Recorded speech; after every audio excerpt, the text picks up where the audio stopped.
जय श्री राम, हर हर महादेव। मैं अधिवक्ता बागेश श्रीवास्तव वाराणसी से पुनः आप लोग के समक्ष उपस्थित हूँ एक नया वीडियो लेकर नई ऊर्जा के साथ। और मुझे विश्वास है कि आप लोग भी ऊर्जावान होंगे।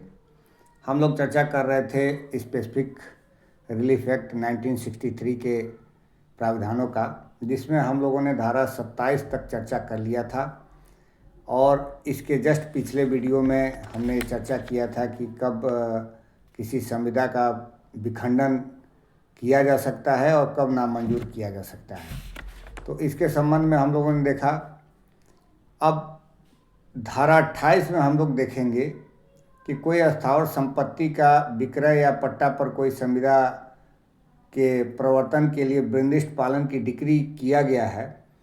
और उसका संभव नहीं हो पाता है परफॉर्मेंस होना, तो उसके लिए उसका विखंडन के लिए वादी द्वारा कब आवेदन किया जाएगा और न्यायालय कब उसको मंजूर करेगी। तो आज चर्चा करेंगे हम लोग इसी विषय पर। जब कोई आवेदन किया जाता है न्यायालय में, तो जो धारा 29 है उसमें ये बताया गया है कि आवेदन करते ही समय इस बात का आवेदन कर दिया जाएगा कि यदि निर्दिष्ट पालन संभव नहीं होगा तो संविदा को विखंडित कर दिया जाएगा। माने इस टाइप का अंतोष के लिए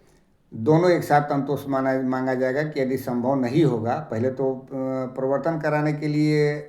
अंतोष मांगा जाएगा और दूसरा अंतोष ये होगा कि यदि प्रवर्तन संभव नहीं है तो संविदा को विखंडित कर दिया जाए। ये दूसरा अंतोष होगा। ये धारा 29 में दिया गया है। तो हम लोग विषय पे आते हैं। विषय पे आने से पहले मेरा निवेदन है कि यदि आप इस चैनल पर नए हैं तो कृपया सब्सक्राइब जरूर कर लें, बेल आइकन पे क्लिक कर दें ताकि जब भी मैं कोई वीडियो इस प्रकार का अपलोड करूं तो इसकी सूचना आपको तुरंत मिल जाए। और अधिक से अधिक लोगों को शेयर करें ताकि अधिक से अधिक लोग इसका लाभ ले सकें। आइए धारा 28 देखते हैं। कह रहा है कि rescission in certain circumstances of contract for the sale or lease of immovable property the specific performance of which has been decreed.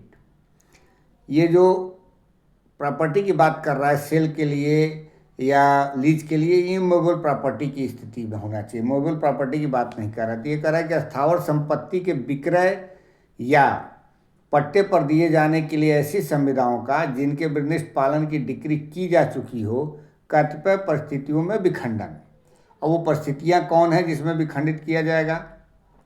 पहला कह रहा है, उपधारा कि where in any suit a decree for specific performance of a contract for the sale or lease of immovable property has been made and the purchaser or lessee does not within the period allowed by the decree or such further period as the court may allow pay the purchaser purchase money or other sum which the court has ordered him to pay. The vendor or lessor may apply in the same suit in which the decree is made to have the contract rescinded, and on such application the court may by order rescind the contract either so far as regard the party in default or altogether as the justice of the case may require। बहुत simple सा इसमें बात कहा गया है कि जहाँ की किसी वाद में स्थावर संपत्ति के विक्रय या पट्टे पर दिए जाने की संविदा के निर्दिष्ट पालन की डिक्री की जा चुकी हो और क्रेता या पट्टेदार डिक्री द्वारा अनुज्ञात कालावधि के भीतर या ऐसी अतिरिक्त कालावधि के भीतर जो न्यायालय अनुज्ञात करे क्रय धन या अन्य राशि जिसे देने के लिए न्यायालय ने उसे आदेश दिया हो न दे, वहाँ विक्रेता या पट्टाकर्ता उसी वाद में जिसमें डिक्री की गई है संविदा के विखंडित किए जाने का आवेदन कर सकेगा। और ऐसे आवेदन पर न्यायालय आदेश द्वारा संविदा को या तो वहां तक जहां तक कि व्यतिक्रम करने वाले पक्षकार का संबंध है या संपूर्णतः जैसा भी मामले में न्याय द्वारा अपेक्षित हो विखंडित कर सकेगा। इसमें दो तीन बातें कही गई हैं। एक तो कहा गया है कि जैसे कोई क्रेता है और विक्रेता है, उन दोनों का संबंध है, या पट्टेदार है पट्टाकर्ता है। दो कंडीशन में कह रहा है कि कोई स्थावर संपत्ति में, हम उदाहरण क्रेता वाला ही लेकर के चल रहे हैं क्योंकि दोनों का सेम ही उदाहरण होगा। क्रेता को माननीय न्यायालय द्वारा डायरेक्शन दिया गया, डिक्री पारित किया गया कि आपको परफॉर्मेंस करना है, मैंने विक्रय करना ही करना है जो वादी है, यानी कि विक्रेता को करना ही करना है विक्रेता के लिए। लेकिन क्रेता को जो प्रतिफल धनराशि देना है उसका समय सीमा न्यायालय ने बांध दिया, या कोई और एक्सटेंड कर गया है समय सीमा। उस समय सीमा में यदि क्रेता पैसा नहीं चुकाता है विक्रेता को, तो उस कंडीशन में न्यायालय कह रहा है कि यहाँ पे ये धारा करे कि न्यायालय से फिर विक्रेता जो है इस बात का आवेदन कर सकता है कि श्रीमान जिस बात की डिक्री के लिए क्रेता को आदेशित किया गया था कि आप पैसा दे देंगे, उस बाबत उसने पैसा नहीं दिया है, तो श्रीमान इस संविदा को विखंडित घोषित कर दिया जाए और जितना फॉल्ट किया गया होगा उस स्तर तक या पूरा का पूरा न्यायालय जो है उस संविदा को विखंडित कर देगा। यही उपधारा 1 कह रहा है। अब उपधारा 2 करेंगे, where a contract is rescinded under subsection 1 the court, अगर जो उपधारा 1 के अधीन संविदा विखंडित कर दी गई हो वहाँ पे क्या करेगा न्यायालय। ये कह रहा है क्लास ए कि sale direct the purchaser or the lessee if he has obtained possessions of the property under the contract to restore such possession to the vendor or lessor। ये एक प्रकार से नेचुरल जस्टिस की बात कर रहा है कि यदि क्रेता या पट्टेदार ने संविदा के अधीन संपत्ति का कब्जा प्राप्त कर लिया हो तो न्यायालय उसे निर्देश देगा कि वो विक्रेता या पट्टाकर्ता को कब्जा प्रतिवर्तित कर दे। भाई जब विखंडित हो गया संविदा, क्रेता द्वारा या पट्टाकर्ता द्वारा समय सीमा के भीतर पैसा नहीं दिया गया, तो उसको उसका कब्जा भी छोड़ना पड़ेगा यदि उसने कब्जा कर लिया है तो। बी कह रहा है कि may direct payment to the vendor or lessor of all the rent or profit which have accrued in respect of the property from the date on which possession was so obtained by the purchaser or lessee until restoration of possession to the vendor or lessor, and if the justice of the case so requires, the refund of any sum paid by the vendee or the lessee as earnest money or deposit in connection with the contract। अब यहाँ ये कह रहा है कि यदि कोई ऐसा पैसा, ऐसा सब भाटकों और लाभों का संदाय जो संपत्ति के संबंध में उस तारीख से जिसको क्रेता या पट्टेदार द्वारा ऐसा कब्जा प्राप्त किया गया था, विक्रेता या पट्टाकर्ता को कब्जे के प्रत्यावर्तन तक प्रोद्भूत हुए हों, विक्रेता या पट्टाकर्ता को किए जाने के लिए, और यदि मामले में न्याय द्वारा ऐसा अपेक्षित हो तो संविदा के संबंध में अग्रिम धन या निक्षेप के तौर पर क्रेता या पट्टेदार द्वारा दी गई किसी राशि के प्रदाय के लिए निर्देश दे सकेगा। यदि कोई अग्रिम धनराशि प्राप्त किया गया है उस संविदा के बाबत तो वो भी वापस करना होगा, और कोई दौरान कब्जा उससे मनी प्राप्त किया गया है या कोई लाभ प्राप्त किया गया है उसे भी वापस किया जाएगा। उपधारा 3 कह रहा है इसका कि if the purchase or lessee pays the purchase money or other sum which he is ordered to pay under the decree within the period referred to in subsection 1, the court may, on application made in the same suit, award the purchaser or lessee such further relief as he may be entitled to, including in appropriate cases all or any of the following relief, namely। अब देखिए उपधारा 3 एक relief की बात कर रहा है कि यदि क्रेता या पट्टेदार ऐसा क्रय धन या अन्य राशि जिसको उसे डिक्री द्वारा उपधारा 1 में निर्दिष्ट कालावधि के भीतर देने का आदेश दिया गया हो दे दे, तो न्यायालय उसी वाद में किए गए आवेदन पर क्रेता या पट्टेदार को ऐसा अतिरिक्त अंतोष दिला सकेगा जिसका वह हकदार हो और जिसके अंतर्गत समुचित मामलों में निम्नलिखित में से सब या कोई अंतोष भी आता है।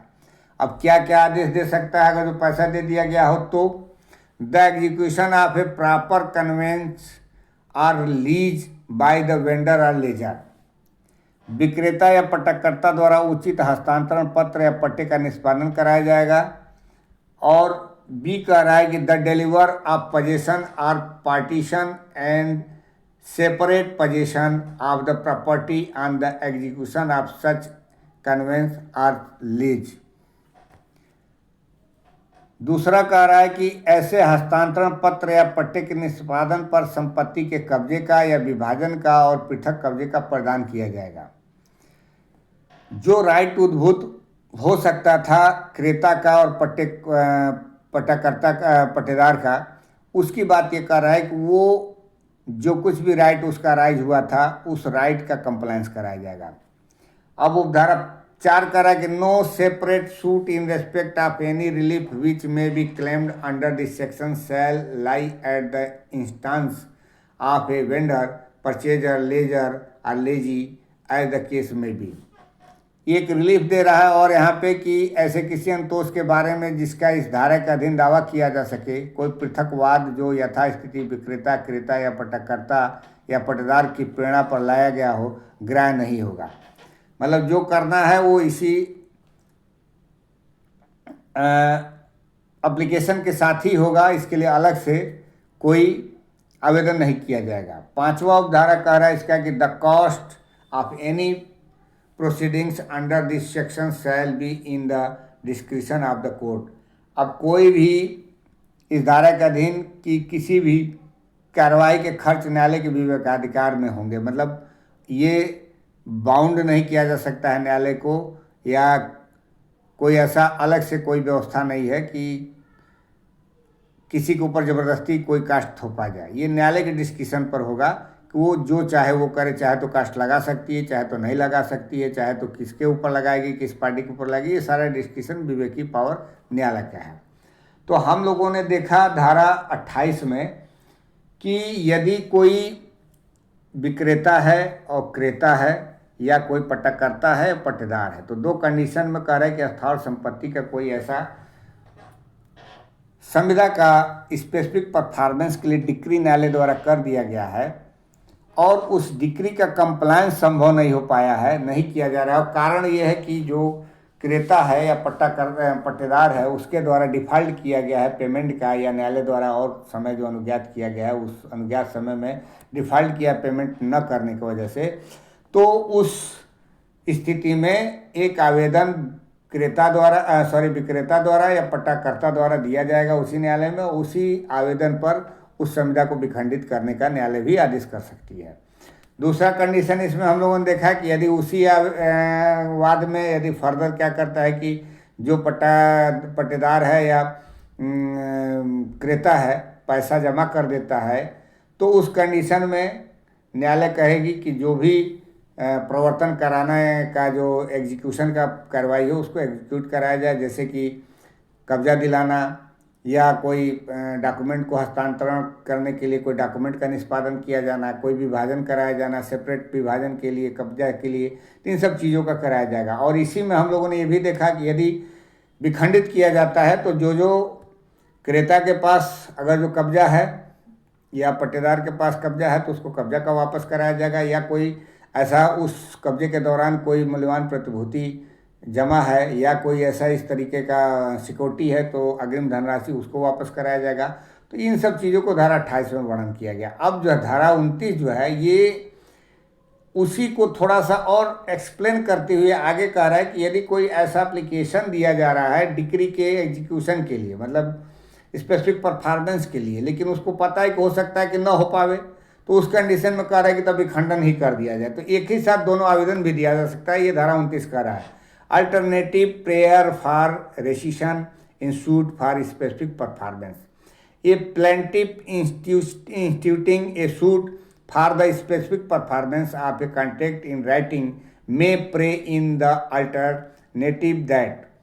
if the contract cannot be specifically enforced, it may be rescinded and delivered up to be cancelled, and the court, if it refuse to enforce the contract specifically, may direct it to be rescinded and delivered up accordingly। जो धारा 29 से ये कह रहा है कि किसी लिखित संविदा के विनिष्ट पालन का वाद संस्थित करने वाला वादी अनुकल्पतः यह प्रार्थना कर सकेगा कि यदि संविदा विनिष्ट परिवर्तित नहीं की जा सकती तो वह विखंडित कर दी जाए और रद्द किए जाने के लिए न्यायालय को प्रदत्त कर दिए जाए, और न्यायालय यदि संविदा को निर्दिष्ट परिवर्तित कराने से इनकार कर दे तो वह तदनुसार उसके विखंडित और न्यायालय को प्रदत्त किए जाने को निर्दिष्ट करेगा। इस तरीके से धारा 29 है। और जो धारा 30 है ये कह रहा है कि एक प्रकार से इक्विटी की बात कर रहा है कि मतलब इसमें एक मैक्सिम लाई करता है कि he who seeks equity must do equity, मतलब जो चाहता है कि कोई साम्य बरता जाए तो उसको खुद को साम्य बरतना होगा। यही बात ये धारा 30 में कह रहा है कि court may require parties rescinding to do equity on adjudging the rescission of a contract the court may require the party to whom such relief is granted to restore so far as may be any benefit which he may have received from the other party and to make any compensation to him which justice may require। अर्थात किसी संविदा का विखंडन न्यायान्वित करने पर न्यायालय उस पक्षकार से जिसे असांतोष संरोध करता है अपेक्षा कर सकेगा कि वह दूसरे पक्षकार को ऐसा कोई फायदा जो उसने उस पक्षकार से प्राप्त किया हो यावत तक प्रत्यावर्तित करे और ऐसा प्रतिकर दे जो न्याय द्वारा अपेक्षित हो। तो ये प्रकार से ये इक्विटी की बात करता है धारा 30। तो हम लोगों ने धारा 28, 29 और 30 को देखा कि किस प्रकार से एक संविदा का विखंडन कराया जा सकता है और किस प्रकार से एक साथ वाद दाखिल करते समय एक साथ दोनों प्रेयर किया जा सकता है कि स्पेसिफिक परफॉर्मेंस यदि संभव न हो तो संविदा को विखंडित कर दिया जाए। और विखंडन की स्थिति में क्या क्या किसके राइट अराइज होंगे, किसका राइट नहीं अराइज होंगे, इसको हम लोगों ने देखा। चूँकि वीडियो लंबा हो जाएगा, अगले चैप्टर में हम लोग धारा 31 और धारा 32, 33 को देखेंगे कि किस प्रकार से कैंसिलेशन ऑफ इंस्ट्रूमेंट होता है। चूँकि वीडियो लंबा हो जाएगा इसलिए यहाँ पर इस वीडियो को यहीं विराम देते हैं और मिलते हैं अगले वीडियो में नई ऊर्जा के साथ। तब तक के लिए इजाज़त दीजिए। धन्यवाद।